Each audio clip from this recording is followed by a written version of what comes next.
We reiterate that no murders, arrest, brutalization of the Kenyan people shall intimidate or dissuade us from pursuing our noble cause of ending electoral impunity and theft once and for all.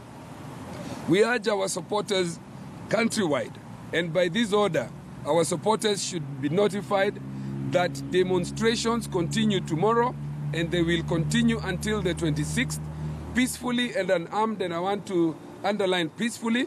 It is the duty of the police to separate non-NASA hooligans who come in to infiltrate our demonstrations. It is their duty to separate those and to safeguard also public property. So we are back tomorrow, and I have been asked to announce to our supporters that tomorrow we will have a major rally. We will begin our demonstrations with a major rally at Kamkunji grounds in Kibra. After that major rally, to be attended by all the leadership of NASA, we will then be peacefully marching and demonstrating into town and presenting our petition before the IEBC. So we urge our supporters countrywide to turn out in large numbers across the country for peaceful demonstrations in honor of all Shujas who have paid the ultimate price at the hands of Uhuru's police militia. We reiterate the call to the police to ensure that the protesters, the public and the property are protected from criminal elements who have formed a habit of taking advantage of such demos to cause chaos and loss of life as by law required. So that is the end of the statement. I want to give the opportunity to any one of my colleagues who want to add anything. Kwamboka? Harvey? All right. Norman Magaya, the nation wants to know that they have not taken away your right of speech in the process of your few days of hibernation.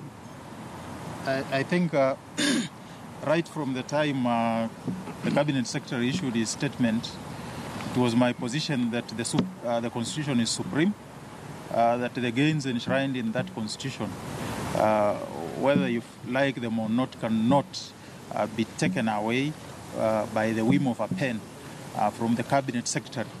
And I have also affirmed the fact that a dictatorship is cropping up right before our eyes, and it is only proper for all well-meaning Kenyans and patriots that we must pull up our socks in defense of the Constitution, in defense of civil liberties, and in defense of fundamental rights and freedoms as set out in the Constitution.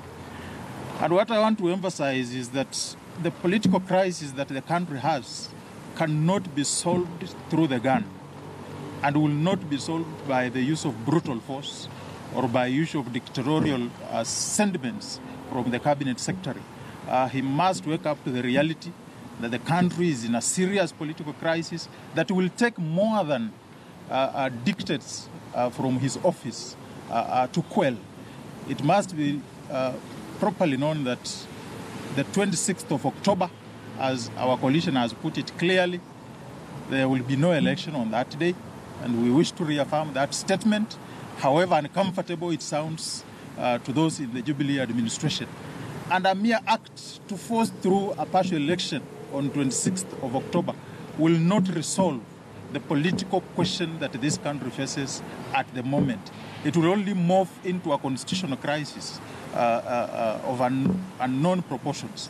And lastly, I think it's only fair that if we are to apply the law, there must be equality of arms, that the law must apply to every person the same way.